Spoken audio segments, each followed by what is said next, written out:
Woodwork Geek back here again. This week a little riser to make the monitor a little higher on my desk at home. So it's made out of solid oak.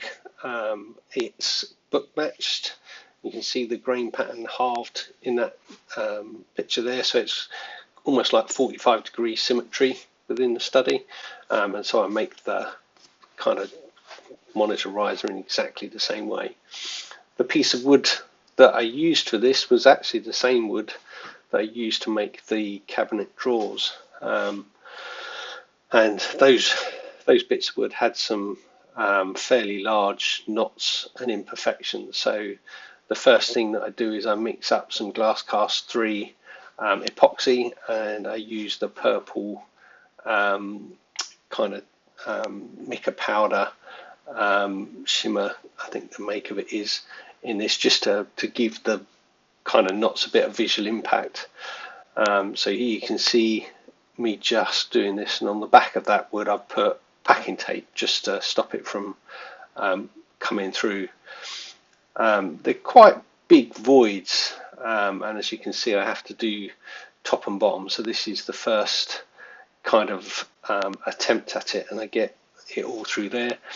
I then bring it to the garage, and you can see I stick it through the planer just to take the bulk of the resin off just nice and quickly. And this is kind of my first mistake, really. So when I take all the resin off, I realise some of it is not perfectly set because it was really cold in the UK when I made these.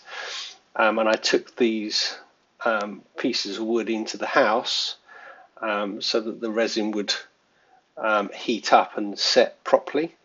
The downside of doing that is that the temperature difference between the house and the garage, combined with planing some fresh wood off the top, meant that I ended up with a whole load of movement in this wood, and I spend most of the rest of the project trying to recover it. You can see there the pattern match. It looks epic at that point.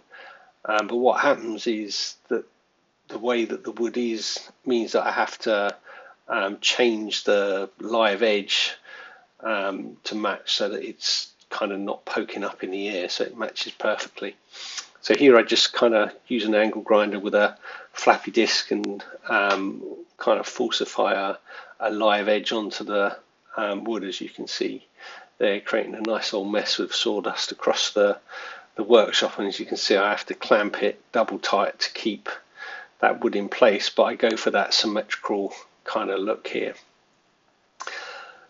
Once I've got this part done, I then need to join the two edges, and you can see there the left hand corner wobbling, and it's got kind of horrific kind of side to side and front to back curves in it. So at this point I decide to put some dominoes in it, hoping that the dominoes will kind of save the day. And to be fair, across that front edge they do. That 45 becomes much flatter. So 3 dominoes, a 40mm domino, size 5, into the kind of mitre join. I use wood glue, and then when it's glued up I leave it overnight. That solves the first problem, but the second problem is across the long length there is also some movement that's happened. So you'll see me in a little bit when I make the kind of base to lift this off the floor. I have to screw through the unit, which was not my kind of preferred way to make this kind of unit. I much prefer having no fasteners on show, but unfortunately that wasn't possible here.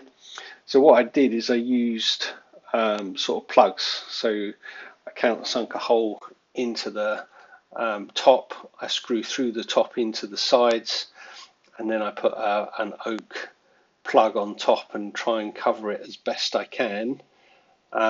Given the grain pattern with all of the knots and stuff going on, it's a mixed bag of results. Just here you can see me pulling out the biscuits, because once I did my dry fit, because of that kind kind of curve on the wood, when you put it in the miter saw, it wasn't giving me a tight enough join. So I resort to a piece of sandpaper stuck to the block to then fine tune that join as best I can. And it's still not what I would state is perfect. I couldn't have sold it as a customer kind of item,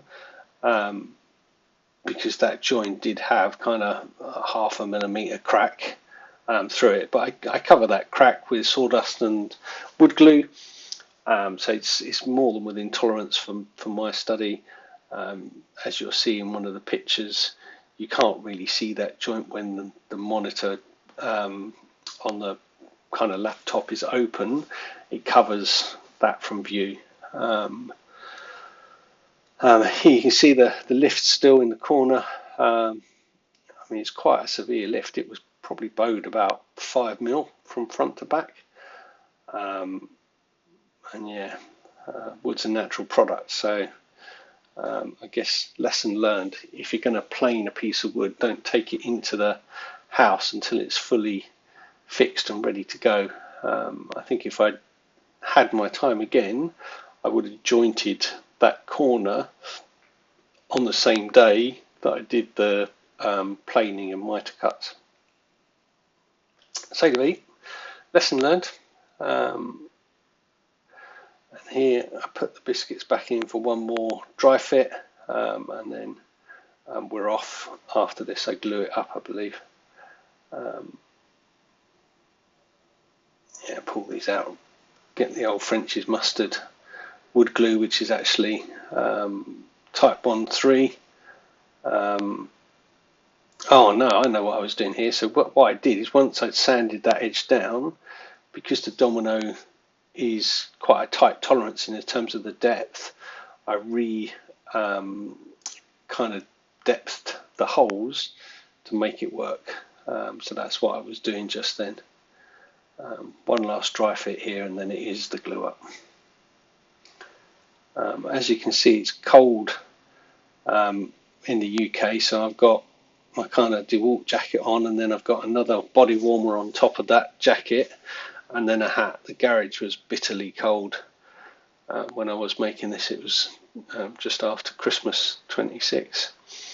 And there's the type 1-3 in the French's mustard kind of dispenser. I have to say, I do like those kind of French's mustard bottles. They're really quite good for allowing the right flow of glue out for my speed and capacity. And here we go. I try clamping with some small clamps, and that was a disaster, so I give up on that fairly quickly, and you'll see me move to some parallel clamps shortly. And I use one on each side, and that does a much better job at keeping that joint as tight as can be.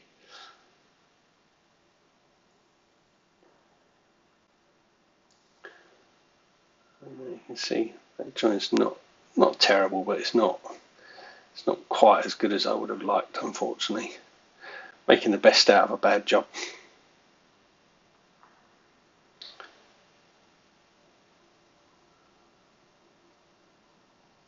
Here I'm taking the clamps off. Let's give it a quick inspection. I actually made it oversized, so I cut it down on the mitre saw here, and it's almost an L shape because it sits within two kind of window sills in the study. So one side's about 10 centimeters longer than the other side. Here I'm making the base, and the base is out of recycled oak flooring, believe it or not. So you'll see the kind of groove on the bottom of the piece of wood. So waste not, want not. And because I'm using screws, you'll see me doing the countersunks.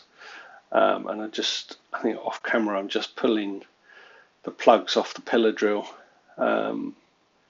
so that I can get them in. Yeah, there's the plugs there. Look. So I do two screws on that joint, and then there's 6 screws on the top. And here I am just marking up the base. I can cut it to size, and then I'm marking out the equal spacing for those holes so that I can get it all with some degree of symmetry. I use trend kind of matched pairs for plugs and cutters. They work quite well. I'm quite happy with those. They cut relatively clean. A little bit of glue and sawdust for any kind of imperfections, and it's as good as you're going to get. And here we're coming towards the end of the project, so the dreaded phase of sanding won't be far away. I only sand this to 150. It's not a show piece; it's a functional piece for the workshop. As always, I use my Osmos top oil just so that it matches and blends with everything else that's in the study. You can see here I'm using a bit of a weird base design, so I've got a kind of two outer planks, and then the inner plank doesn't touch the two outer planks, and there's a good reason for that. So that kind of triangle at the back is there so that I can put all of the power bricks and cables up from underneath the desk and then pull them from the side, so that I don't have a mass tangle of wires sitting behind the riser. You just see that kind of 40 centimetre kind of piece of oak, and that worked really well actually. I'm really kind of glad that I took that approach to do that. See me do some roundovers. Here's the sand, and then it'll be Osmos. I don't think I showed too much sanding. Not exactly the most exciting thing in the world. One little imperfection, the tiny little sand, and then we're done.